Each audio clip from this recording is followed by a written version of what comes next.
The afternoon sun filtered through the oak trees of West Oakland, California, casting long shadows across the park near Brush Street. It was February 21st, 1951, and the air carried that peculiar blend of industrial smoke and bay salt that characterized the working-class neighborhoods sprawling across the East Bay. Children's laughter echoed through the playground, the innocent sound of a post-war generation growing up in a world their parents hoped would be safer, kinder, more forgiving than the one they'd left behind. Among those children were two brothers, Luis Armando Albino, just 6 years old, with dark eyes that still carried the light of his Caribbean birthplace, and Roger, his 10-year-old brother, tasked with the responsibility that eldest siblings understand without being told: watch over the little ones. The Albino family had arrived in Oakland from Puerto Rico only a year before, part of the great migration of families seeking opportunity in the American industrial heartland. Their mother, Antonia, worked hard to provide for her children in this new land where she didn't speak the language, where everything felt foreign and overwhelming. But on this particular February afternoon, as Luis and Roger played in that neighborhood park, their world was about to fracture in a way that would echo across 7 decades.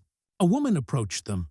She wore a red bandana tied around her head, and she spoke to the boys in Spanish, their mother tongue, a sound of home in this strange new world.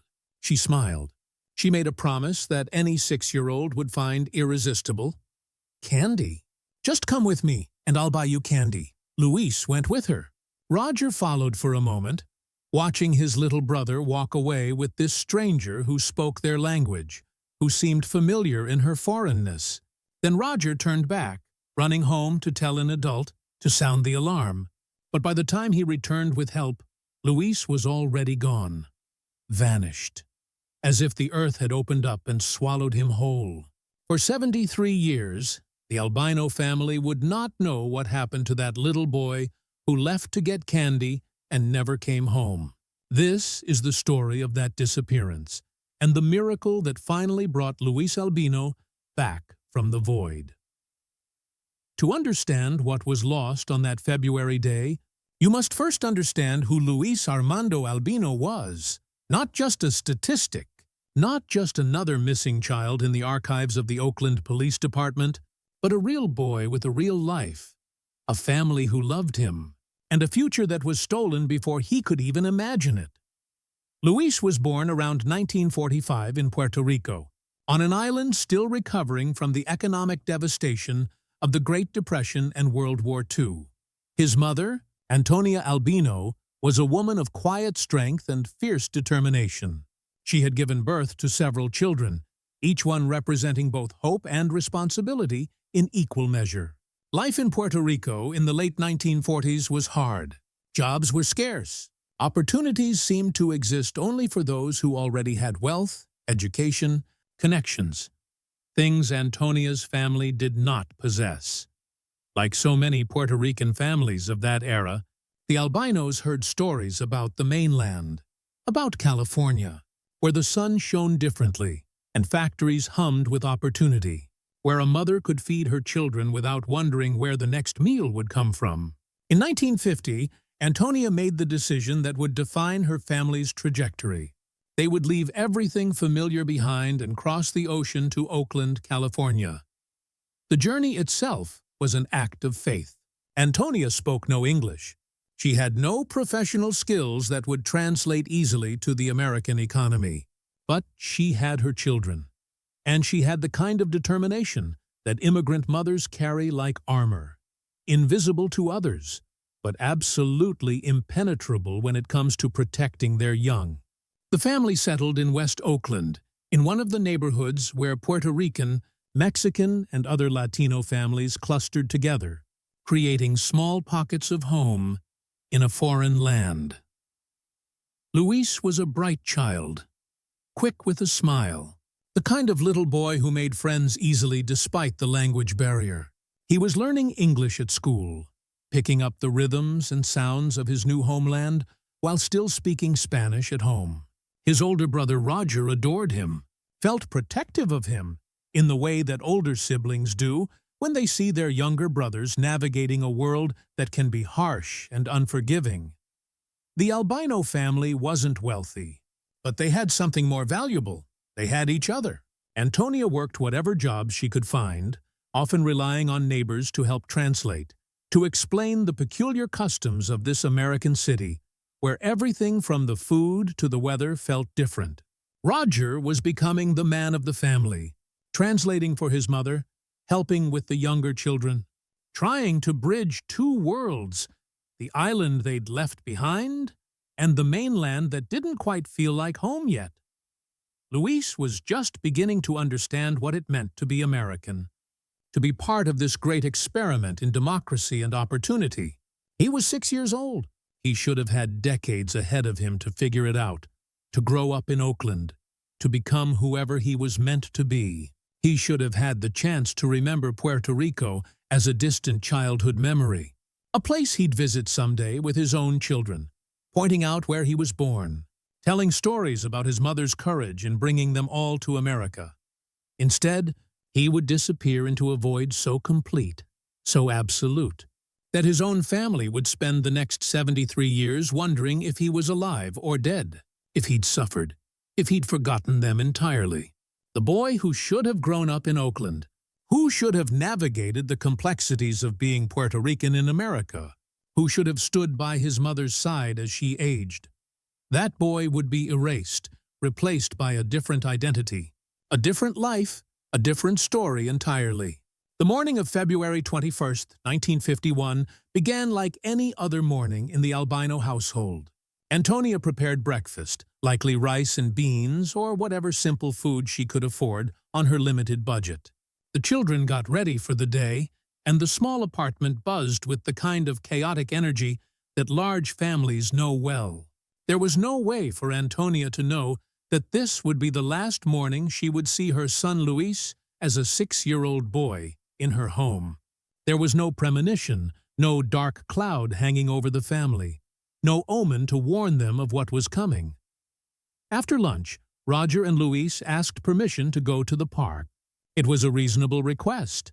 The park near Brush Street was close enough that Antonia could feel comfortable letting them go, far enough that the boys could feel a sense of independence.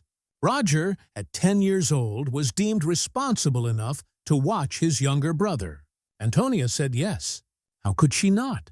Children need to play. Immigrant families need to let their children have childhoods, even in a country that often felt hostile and confusing.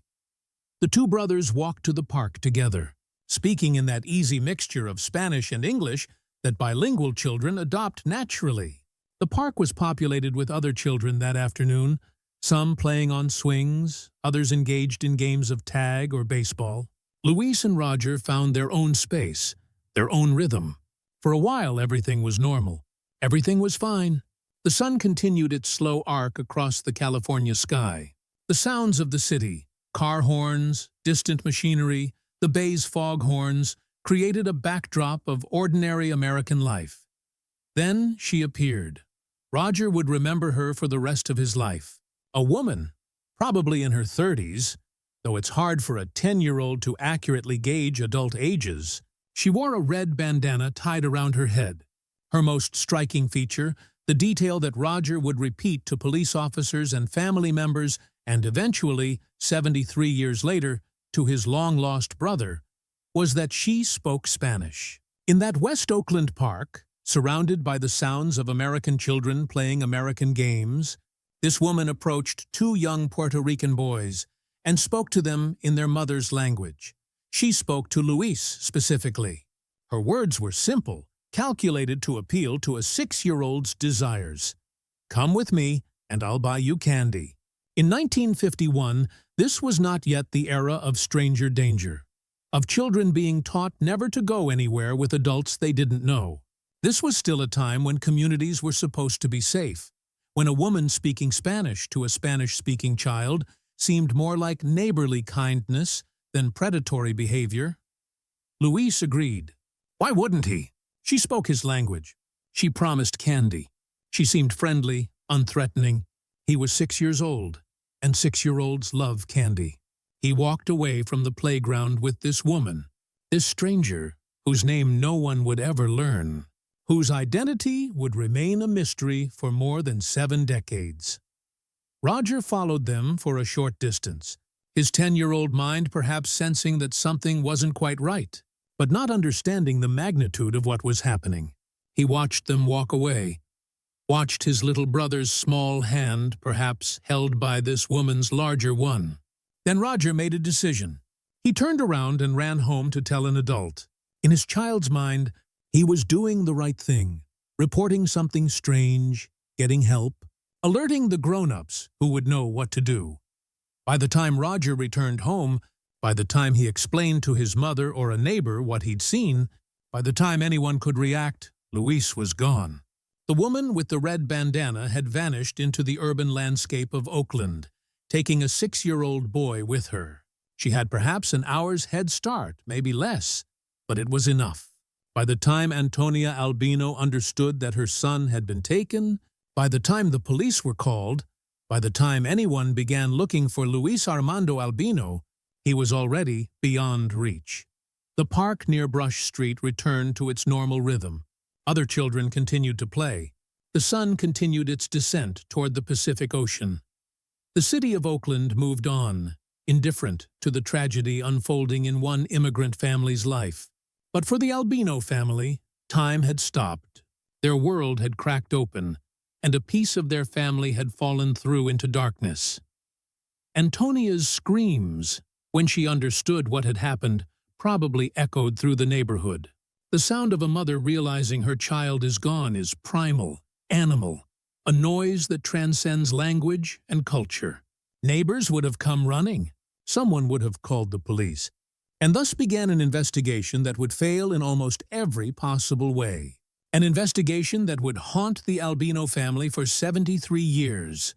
An investigation that demonstrated how easily a child could disappear in 1950s America, especially if that child was brown, poor, and from an immigrant family that didn't speak English. The woman in the red bandana took Luis somewhere. She transported him from Oakland to the East Coast, a journey of thousands of miles that would have required cars or trains or buses. She somehow managed to cross state lines with a kidnapped child without being caught. She either kept him herself or delivered him to someone else, people who would raise him as their own, people who would give him a new name, a new identity, a new life that had nothing to do with Puerto Rico or Oakland or a mother named Antonia who would never stop looking for him. As night fell on February 21, 1951, Luis Armando Albino was somewhere else, somewhere far away, beginning a life he hadn't chosen, forgetting, slowly, inevitably, the family he'd left behind. He was 6 years old, young enough that memories would fade, young enough that his new life would eventually feel like the only life he'd ever known, young enough that decades later, when the truth finally emerged, he would struggle to remember the Spanish-speaking mother who had loved him, the brother who had tried to protect him, the island homeland he'd barely known. The Oakland Police Department responded to Antonia, Albino's frantic call on the evening of February 21, 1951.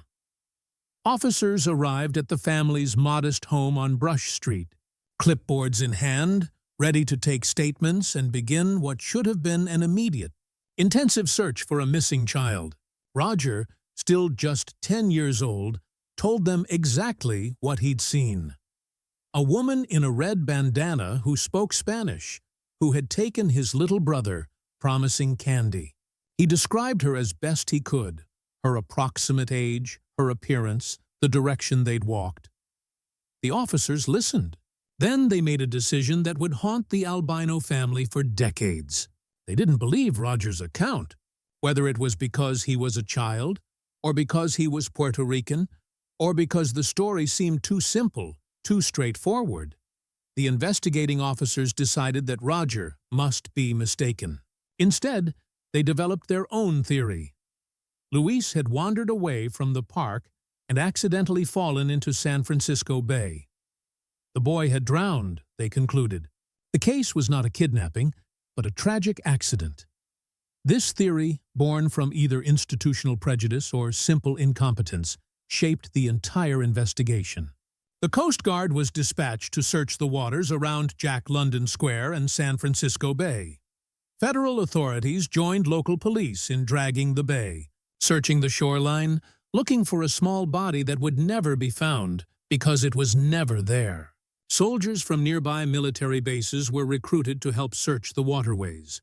Days turned into weeks, and the search continued, but always in the wrong place, always based on the wrong premise. Antonia Albino, who spoke no English, tried desperately to make the police understand. She had neighbors translate for her. She brought her older children to speak to the officers. She insisted that Roger was telling the truth, that her son had been taken, that they needed to search for a woman, not a body. But she was an immigrant woman in 1950s America, powerless against institutional authority, unable to force the police to believe her, to listen to her, to search in the right direction. The searches of the bay continued through February and into March. They found nothing because there was nothing to find. Eventually, the active search was called off. Luis Armando Albino was classified as a missing person, presumed dead, case effectively closed. The official record would note that a 6-year-old Puerto Rican boy had disappeared from Oakland and was never found. The file was placed in storage, gathering dust alongside thousands of other cold cases. But Antonia Albino refused to accept this conclusion. She knew her son had been taken. She knew he was out there somewhere. And so she began a ritual that would define the rest of her life. She started visiting the Oakland Police Department's Missing Person Bureau. At first, she went daily, appearing at the front desk with whatever family member could accompany her to translate, asking if there was any news, any leads, any information about her son. The officers probably grew to recognize her, this persistent Puerto Rican woman who wouldn't accept that her son was dead. Days turned into weeks, and her daily visits became weekly. Weeks turned into months, and her weekly visits became monthly. But she never stopped going. Every month, Antonia Albino would make her way to the police department, would wait however long it took to speak to someone, would ask the same questions she'd been asking for years. Have you found my son? Is there any news? Are you still looking?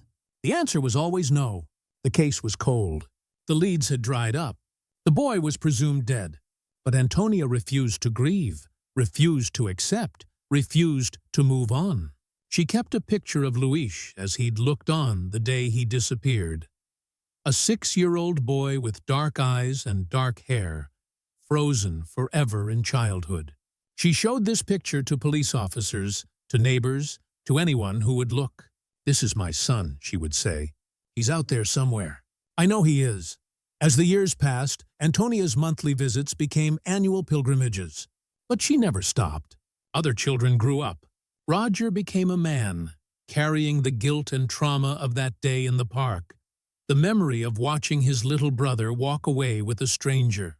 The family's life moved forward in the way that life must, but there was always a shadow, always an empty space at the table, always the unspoken question, where is Luis? In 1966, 15 years after the kidnapping, the family reinvigorated their search efforts. Luis would have been 21 years old that year, old enough to potentially appear in military draft records. The Vietnam War was escalating, and young men across America were being called to serve. If Luis was alive, if he'd been raised somewhere in the United States, he would have registered for the draft. The family hoped that somehow his name would appear in military records, that they could trace him through the bureaucracy of the Selective Service. Antonia and her older children made multiple trips to Puerto Rico, thinking perhaps the woman in the red bandana had taken Luis back to the island, that he might be there, hidden in plain sight. They searched orphanages, checked with authorities, asked questions of anyone who would listen. But they found nothing. Luis Armando Albino had disappeared so completely that it was as if he'd never existed at all. The decades accumulated. The 1970s came and went. The 1980s. The 1990s. Roger grew old, started his own family, but never forgot the day his little brother disappeared. Antonia continued her annual visits to the police department year after year. An old woman now, still carrying that picture of a 6-year-old boy, still refusing to believe he was dead. The police officers who'd initially investigated the case retired, were replaced by new officers who knew the Albino case only as a dusty file in the archives. In 2005, Antonia Albino died. She was buried without ever knowing what happened to her son, without ever learning the truth, without ever having her grief resolved. She died still believing that somewhere, somehow, Luis was alive. She died still hoping that one day he would come home. It was the kind of death that feels cosmically unfair. A mother who fought for 54 years for her son, who never gave up, who never stopped believing. Dying without answers, without closure, without justice. But Antonia's persistence had planted seeds in her family. Her children and grandchildren had grown up with the story of Luis, the lost boy, the uncle or great-uncle they'd never met. Among them was Alida Aliquin, Antonia's granddaughter, who had been born long after Luis disappeared, but who had inherited her grandmother's determination. In 2020, Alida Aliquin was 63 years old. On a whim, the kind of casual decision that seems insignificant at the time, she decided to take an online DNA ancestry test. These tests had become popular in the previous decade, marketed as a fun way to learn about your ethnic heritage, to discover distant relatives, to build a family tree. Alida sent in her DNA sample and waited for results, expecting to find some interesting information about her family's Caribbean roots. When the results came back, they showed something unexpected, a 22% DNA match with a man living on the East Coast. 22% is not a casual connection. It indicates a close relative, perhaps a first cousin or uncle. But Alida didn't recognize the name. She reached out to this mystery match through the Ancestry website, but received no immediate response. Life continued, and the mystery match remained just that, a curiosity, an unanswered question. Then, in early 2024, something shifted. Alida watched a documentary about cold cases being solved through DNA technology. She thought about her grandmother Antonia, about the story of Luis that had been told and retold throughout her childhood. She thought about that 22% match sitting unexplored in her ancestry results, and she decided to investigate. Alida became a detective in her own right. She took the name from the DNA match and began searching online. She found public records, addresses, pieces of information that sketched out a life. Then she and her daughters went to the library, asking to see microfilm records of old Oakland Tribune newspapers from 1951. They scrolled through grainy images of 70-year-old articles until they found it. News reports about a missing Puerto Rican child named Luis Armando Albino, taken from a park in West Oakland on February 21, 1951. Alida looked at the photographs accompanying those old articles. She looked at the face of the man from the DNA match. And she saw the resemblance, not to the 6-year-old Luis in the pictures, but to her other uncles, to the distinctive features of the Albino family. Her heart must have been racing. Could it be possible? After 73 years, could her grandmother's lost son actually be alive? In March 2024, Alida contacted the Oakland Police Department's Missing Persons Unit. She brought printouts of the DNA results, copies of the old newspaper articles, photographs showing facial similarities. She laid out her theory. The man who matched her DNA on the East Coast was Luis Armando Albino, kidnapped in 1951 and given a new identity. She asked the police to reopen the case, to investigate, to find out the truth. To their credit, the Oakland Police Department took her seriously. In partnership with the FBI and the California Department of Justice, they reopened the cold case.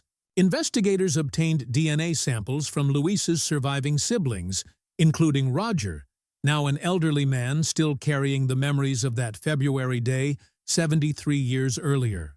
The samples were compared to the DNA from the man on the East Coast. It was a match. Definitive, scientifically certain, absolutely conclusive. The man living on the East Coast, a retired firefighter and Marine Corps veteran who had served 2 tours in Vietnam, was Luis Armando Albino. The boy who had disappeared in 1951 was alive. He had been alive all along, living a completely different life just a few thousand miles away. Never knowing he'd been kidnapped, never knowing his mother had spent 54 years searching for him, never knowing his real name. FBI agents traveled to the East Coast to interview him. They arrived at his home, these federal agents with their badges and their serious faces, and they told him something that must have shattered his understanding of his entire existence. You are not who you think you are. You were kidnapped as a child. You have a biological family in California who never stopped looking for you. Your real name is Luis Armando Albino. Imagine being in your late 70s, a grandfather, a man who had lived a full life, military service, a career as a firefighter, a marriage, children, grandchildren, and having FBI agents appear at your door to tell you that everything you believed about your identity was false. Luis had grown up believing he was legitimately adopted. He had no conscious memories of being kidnapped, no recollection of a mother named Antonia, or a brother named Roger, or a park in Oakland. His entire life had been built on what he thought was truth. And now, federal agents were dismantling that foundation brick by brick. The adoptive parents who had raised him were deceased by this point, taking their secrets to the grave.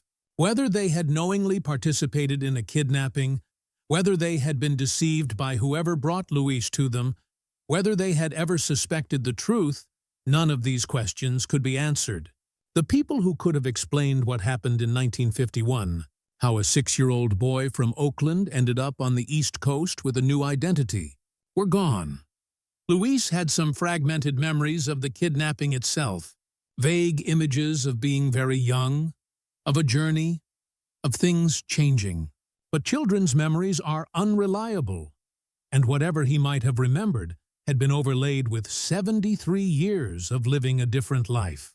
The little boy who spoke Spanish and played in Oakland parks had been buried under decades of a different existence, a different identity, a different story.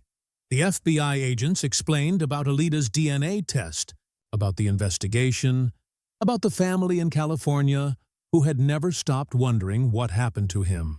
They showed him photographs of his siblings, now elderly themselves. They told him about his mother, Antonia, who had died in 2005, still searching for him. They reconstructed his real history, piecing together the truth that had been stolen from him in 1951. Luis agreed to meet his biological family. What choice did he have? The truth, once revealed, cannot be ignored. He was Luis Armando Albino, whether he felt like that person or not. He had a family in California who wanted to know him, to reclaim the piece of their family that had been torn away 7 decades earlier. In June 2024, Luis traveled to California.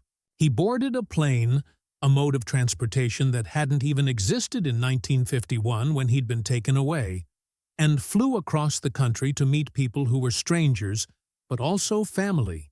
People who shared his DNA but not his memories. People who had lived parallel lives in the same America, but might as well have existed in different universes. Alita Aliquin, the niece who had found him, was there to greet him. She described the moment later to reporters, her voice probably thick with emotion. He hugged me really tight and he said, "Thank you for finding me," and he gave me a kiss on the cheek. Those words, "Thank you for finding me," carry layers of meaning. Gratitude, certainly, but also perhaps confusion. Grief for the life he'd lost, for the mother he'd never known, for the decades that had been stolen from all of them. The family gathered around him, elderly men and women who were technically his siblings, but who he'd never known, nieces and nephews and cousins whose faces were familiar in that unsettling way that genetic resemblance creates. They showed him photographs of Antonia, his mother, the woman who had fought so hard to find him. They told him stories about her persistence, about the monthly and then annual visits to the police department, about her refusal to believe he was dead. They told him that she had loved him, had never stopped loving him, had died without knowing that her belief in his survival had been correct all along. What does a man say in such circumstances? What do you feel when you learn that somewhere a mother mourned you for 54 years? When you discover that the life you lived was built on a foundation of violence and theft? Luis listened to their stories. He looked at photographs. He tried to reconcile the life he'd lived with the life he should have had.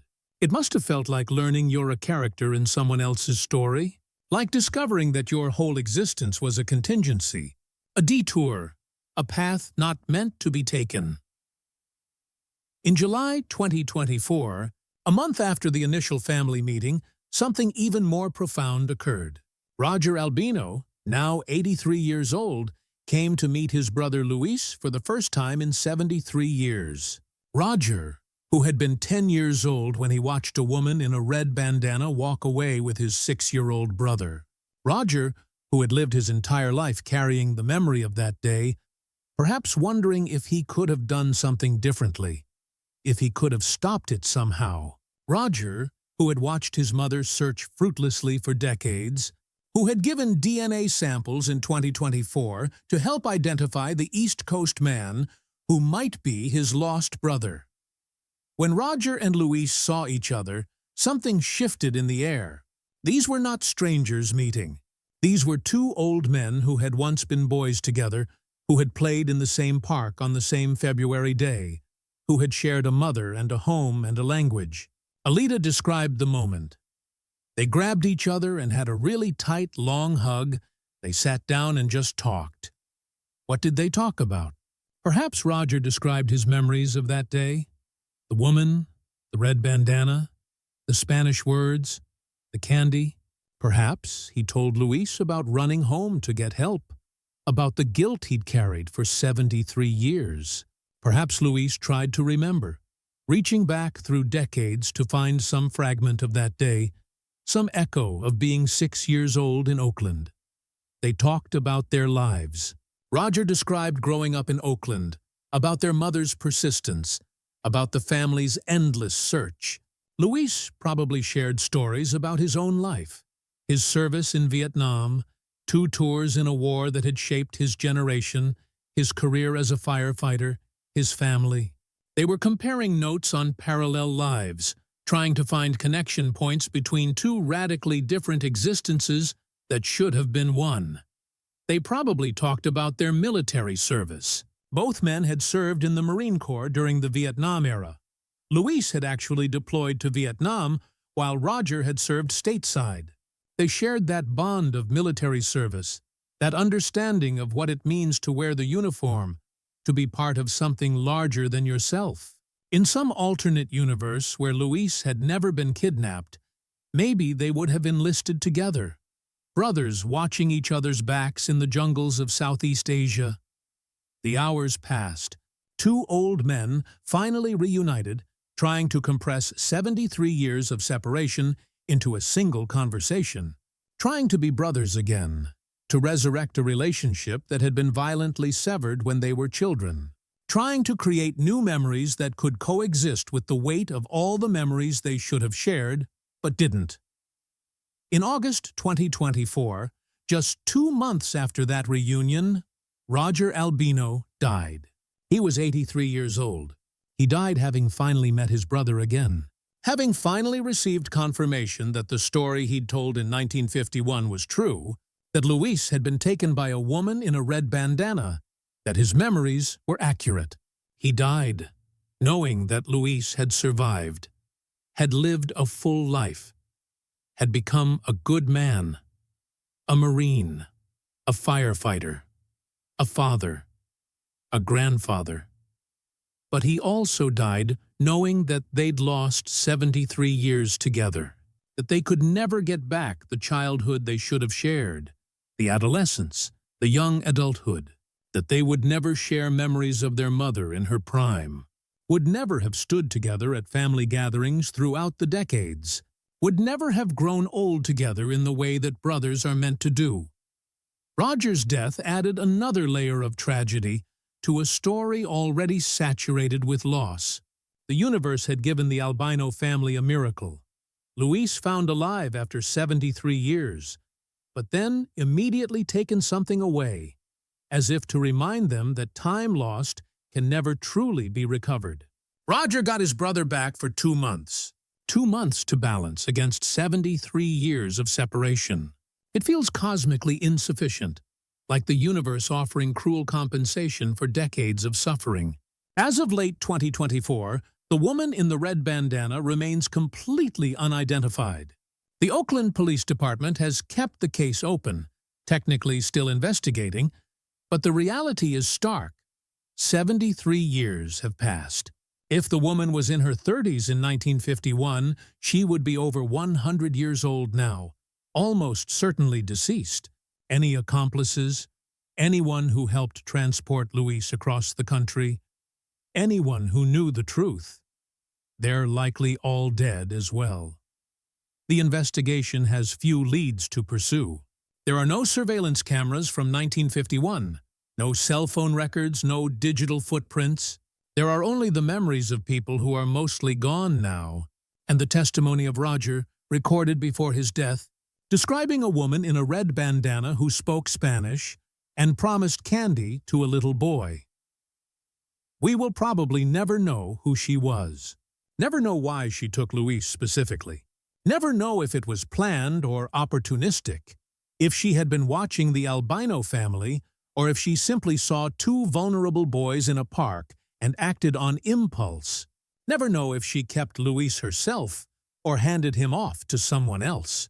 Never know if she ever felt guilt, or if she rationalized her actions, or if she spent the rest of her life believing she had saved a child rather than destroyed a family. There will be no arrest, no trial, no justice in the traditional sense.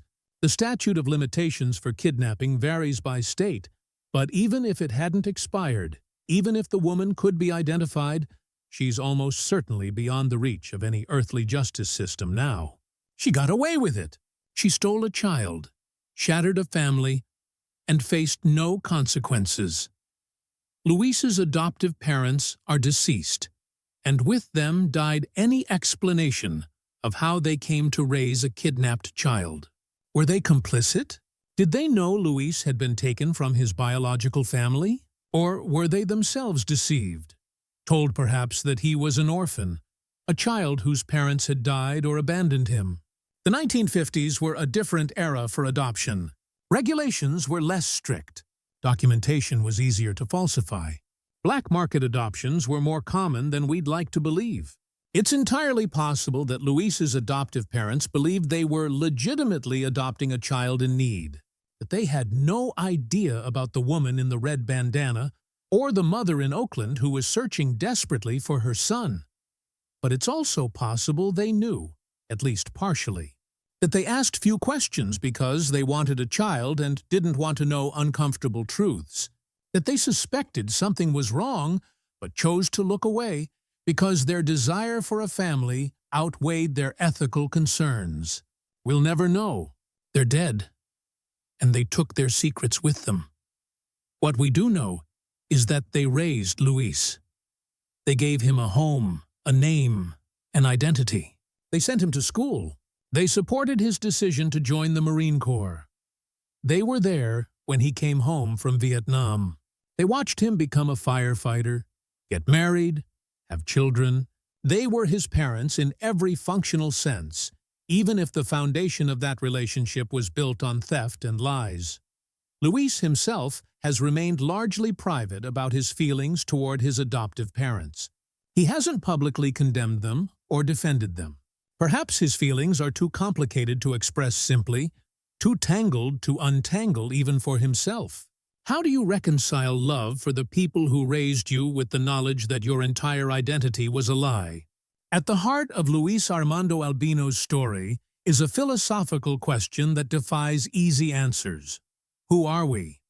Are we defined by our DNA, By the family we're born into? By the culture and language we inherit? Or are we defined by the life we actually live, the memories we accumulate, the relationships we build? Luis Armando Albino was born in Puerto Rico to a Spanish-speaking mother. He should have grown up in Oakland's Puerto Rican community, maintaining ties to Caribbean culture, probably bilingual, navigating the complexities of being Latino in mid-century America.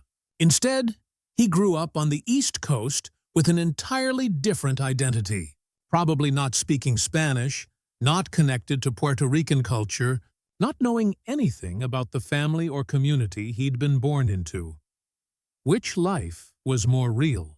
The 6 years he spent as Luis Armando Albino, the Puerto Rican child of immigrant parents, or the 73 years he spent as someone else, the boy and then man he became in his adoptive family? Both are real. Both happened. Both shaped who he is. But they're fundamentally incompatible. Two different people occupying the same body. In 2024, when the truth emerged, Luis had to integrate these two identities somehow. He had to accept that he was Luis Armando Albino while also being the person his adoptive parents raised. He had to acknowledge his biological family while not rejecting the family that actually raised him.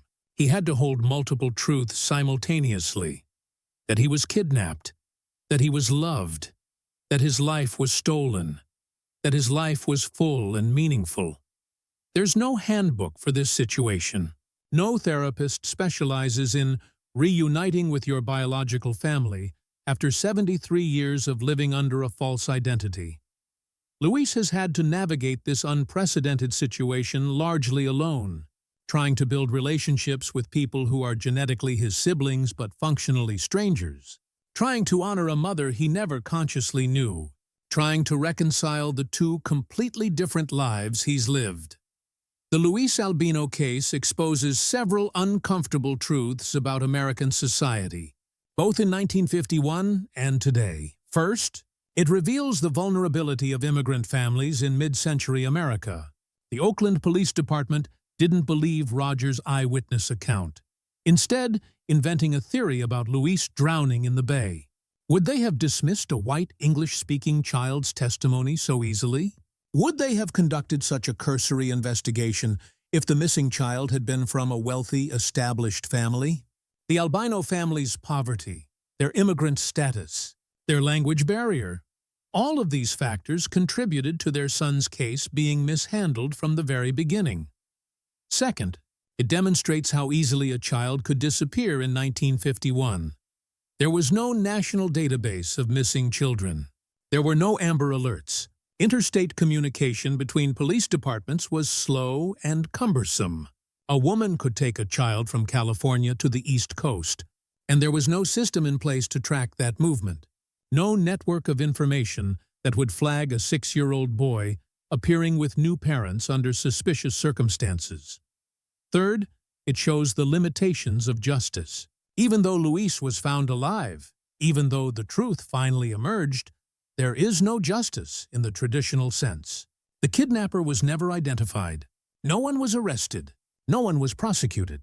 The people responsible for this crime, whether it was just the woman in the red bandana or a larger network of people involved in black market adoptions, faced no consequences. They literally got away with it. Finally, it highlights the power of persistence and modern technology. Antonia Albino never stopped searching, never stopped believing her son was alive. Her persistence planted seeds in her family, seeds that eventually grew into Aleda's determination to follow up on a DNA match. And it was modern DNA technology, combined with old-fashioned investigative work, that finally solved the case. Without genetic ancestry testing, Luis Armando Albino might never have been identified. He would have died someday, an old man who never knew his true identity. And the Albino family would have gone to their graves, never knowing what happened to their missing child. In some ways, the Luis Albino story is miraculous. A child kidnapped in 1951 was found alive in 2024. That alone defies probability. Most kidnapped children, especially those missing for decades, are dead. The fact that Luis not only survived but thrived, military service, a career helping others as a firefighter, a family of his own, is remarkable. But the miracle is wrapped in so many layers of tragedy that it's hard to celebrate unambiguously. Luis lost 73 years with his biological family. His mother died without ever knowing he was alive. His brother Roger got only 2 months with him before dying. Luis himself lived his entire life under a false identity, never knowing his real name, his real family, his real history until he was too old to do anything meaningful with that information. There's also the tragedy of all the should-have-beens. Luis should have grown up with his siblings in Oakland. He should have been there when his mother visited the police department year after year. He should have known his nieces and nephews as children instead of meeting them for the first time when they were already grandparents themselves. He should have been able to say goodbye to his mother before she died. He should have had decades with Roger, not 2 months. And there's the tragedy of the unanswered questions. Who was the woman in the red bandana? What happened during that journey from Oakland to the East Coast? How was Luis integrated into his adoptive family? What lies were told? What documents were falsified? What systems failed to protect him? These questions will probably never be answered, leaving a permanent hole in the center of the story. What does the Luis Armando Albino case mean for other families with missing children? What lessons can be drawn from this 73-year journey? First, it's a reminder that cold cases can be solved, that modern technology has created possibilities that didn't exist even 20 years ago. DNA ancestry testing, genetic genealogy, digital databases, these tools have revolutionized cold case investigations. Families who have been searching for missing loved ones for decades now have new avenues to explore, new reasons to hope. Second, it validates the instinct to never give up. Antonia Albino's persistence, though it didn't lead to a reunion in her lifetime, ultimately resulted in her son being found. Her refusal to accept the police's explanation, her decades of visiting the Missing Persons Bureau, her determination to keep Luis's case alive, all of this mattered. It kept the story alive in the family. It created a culture of searching that was passed down to the next generation, and ultimately, it led to Alita's decision to investigate that DNA match.